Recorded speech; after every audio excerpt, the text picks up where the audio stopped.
No shows to restaurants, no shows to appointments, no shows to medical. Stay tuned. We're going to talk about no show etiquette.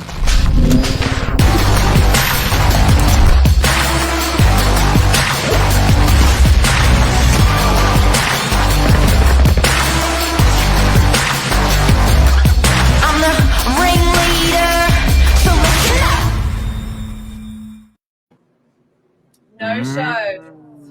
Happens in healthcare, happens in beauty, happens in real estate, happens in legal services, happens in fitness and wellness.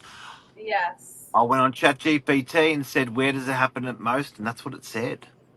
Real estate, number 3 for the no shows. Yes. Yes. It Can you is believe it? something that drives me crazy, to be completely honest with you. What is that? Like, what is it about people where someone is a no-show and not really apologetic at all? It's like, what? What? It Oh, will.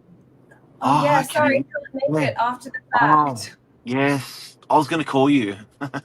It's like, But I didn't. I was going to message you, but I I didn't. was going to message you. I was, and this does happen in the industry, and it happens all the time. And it happened 2 days ago with Billy from Billy from the office, and Billy lost his mind. He really lost his mind. He was like, how does this? How is this okay? How? Yeah. How? It's really not. And I suppose there's a lot of effort that goes into organizing someone to take them through a property outside of the open times via private appointment. We make time out of our day, and also we displace the vendor for a short period of time, get them out of their property. They need to make sure it's presenting immaculately for a prospective buyer to go in outside of the open times via private appointment to view their home. Yeah, the tenants, the vendors, the agents, sometimes support people in the office are coordinating the appointments, and then they got to do it all over again for the same person. And you message them to confirm everything's logged in, call them to confirm, yeah, I'll see you tomorrow morning, 10 a.m. Vendors allowed access, tenants allowed access, looking forward to showing you through. Get to the property. Hey, I'm here. How far off are you? Crickets. Nothing. And then after the fact, oh, sorry, I couldn't make it. I'll come through to the open home. You suck. You suck. You suck. And You suck. it happens all the time. It doesn't just happen to Billy. It's happened to me twice last week, actually. So it is quite topical. It's quite relevant. And it does happen a lot in our industry. Yeah. Now, when I did a bit of research on this, about different industries where this happens, and the number one industry where this happened to the most was healthcare. And the reason why is it's forgetfulness, scheduling conflicts, anxiety about the medical procedure. Yeah. Have you So it's ever not- ghosted one of your appointments then? Have you ever no-showed? Yeah. So have I. Healthcare. I'm not in healthcare. No, I don't really go to doctors. But yeah, I guess I'm reciprocal. Sometimes I have had it happen with clients, and I'm just like, I would say, say if you got double booked or something, and so apologetic, and generally they're in minutes, or one of the team in minutes. Yeah, very rare. But yeah, I guess forgetfulness. Put the shoe on the other foot, Mr. Novak. You're right. Yes, it happens. Beauty and personal care is number 2 in Australia for no-show and appointments. Yeah. Hair salon. Last minute changes in their schedules, misunderstand the appointment details. You might have just double booked yourself, completely forgotten about it, not dropped it in your calendar. So that is some of the main reasons as to why people miss their beauty or personal care appointment. Yeah. The reason in real estate, change of interest or miscommunication. I don't know about the miscommunication part. It's very clear when you put things in writing in detailed form. I'll see you Wednesday, 26th of June at 10 a.m. Property You address. suck. You suck. Legal services, it's also common. So if you just tuned in, guys, we're talking about no-shows on appointments, the most popular no-show industries, and why in each industry people are choosing these no-shows. In legal services, it's often due to anxiety about legal issues, forgetfulness again, and sudden personal issues. I can understand that one. Bit of anxiety there. Yeah. Fitness and wellness. Gyms, personal trainers, wellness coaches experience a high rate of no-shows. Lack of motivation. Yeah, schedule changes, lack of motivation, and forgetting the appointment. Do you know what? I started off on my high horse this morning, and I finished at number 5 as well. That's me most mornings with number 5. I don't make a commitment to a personal trainer though. I have a commitment to myself and I'll say, yes, I'll get up at 5:30 this morning and I'll go for a run. I'll go to the gym. I'll go to Pilates. I'll do something. 5:30 comes around and my alarm goes off. No chance. No chance. No chance. No. So it's out there, it's real. You know what? All I want in my business is I just want a good old fashioned, I'm sorry, and I'm good, and let's do it again, and let's do it again. Do you know what I mean? I do find if I have a client that I have to do an appraisal for, this sounds a bit evil. I do find if it's a client I have an appraisal for and I turn up to their house and they forgot, Yeah.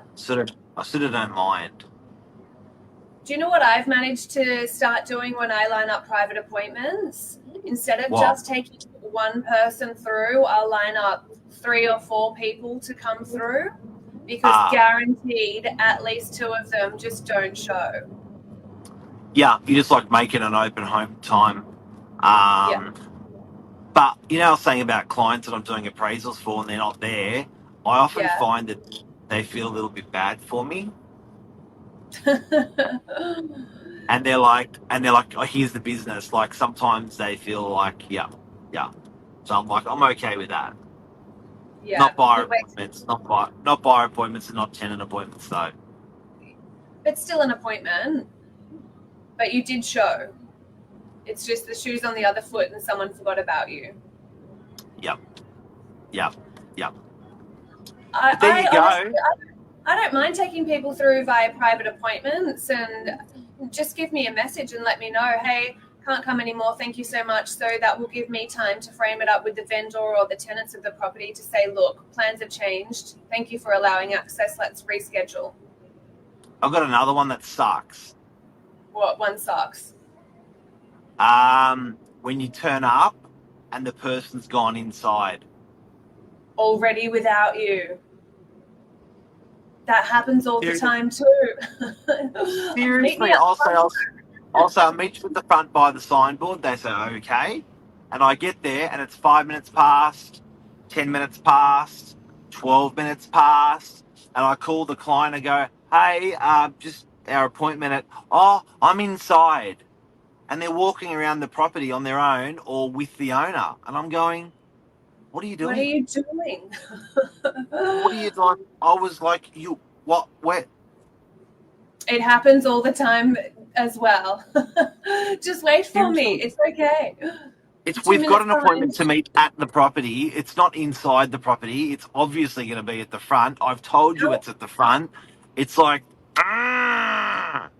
How awkward for the vendor as well, or anybody selling their property or the tenants to receive a ring on the bell from somebody they have no idea who they are and be like, oh, yes, of course you can come through my home. And the buyer thinks it's their best friend. Oh, yeah, we're just having a good old chat about what it's like to live here. It's like, dude, I've been waiting at the front we had an appointment at the front. Wouldn't you call me and say like, hey, where are you? Like, or maybe come and get me from the front or Bit something. of etiquette. Right? Bit of etiquette Yeah. missing there. Wait for me. And getting there late. When people come through at the tail end of an open home as you're packing up, so your open home is 10 until 10:30. People walk in at 10:30. It's like, come on. But you know you're going to be late, not at the time that you're late. Yeah, you know well You in know, advance. you know you're going to be late as soon as you jump in the car to where you're going, or even before that. So just a courtesy call to say, hey, going to be 15 late, rather than on time, calling at that time and saying, look, I'm not coming, or I'm going to be late 20 minutes. You knew that. Having said that, how good is our phones lately in the last 3-5 years? Doesn't matter if people are late because you got so much shit to get done on your phone. It's crazy. Very true. Yeah, You're so instant productive now. You can make what's calls, get emails, whatever. for sure. Or if you are running late, from time to time, I've taken people through via FaceTime as well. Yeah, as well. Anyway, if you're late and you're not apologetic, you suck, and have a lovely day, Xanthony. You too, everyone. Have Don't a do good a one, no-show. guys. Yeah. Don't be late. Or if you're late, just, be nice about it. Don't suck. Polly, what's the thing? Chloe, see you later. See ya. Have a great day. Thanks, Anne. Bye.